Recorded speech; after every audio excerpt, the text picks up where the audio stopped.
fotokopi untuk sidangnya. Komisi Pemilihan Umum Kabupaten Ogan Komering Ulu Selatan telah menetapkan daftar pemilih tetap sebanyak 307.834 setelah menggelar pleno terbuka dengan petugas tingkat kecamatan, Bawaslu, saksi paslon, dan pihak lainnya. Dari total pemilih yang ditetapkan 159.528 laki-laki dan 148.306 perempuan yang tersebar di 19 kecamatan di daerah tersebut. Dalam DPT untuk Pilkada 2024 mengalami penurunan sekitar 2.000 pemilih dibandingkan DPT pada pemilu legislatif Februari lalu yang mencapai sekitar 309.000.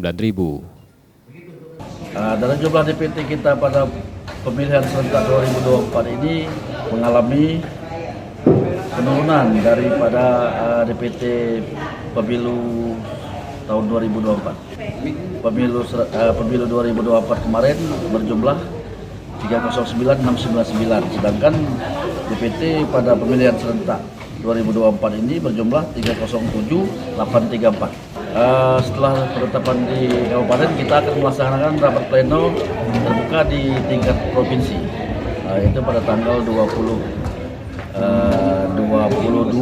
September 2024.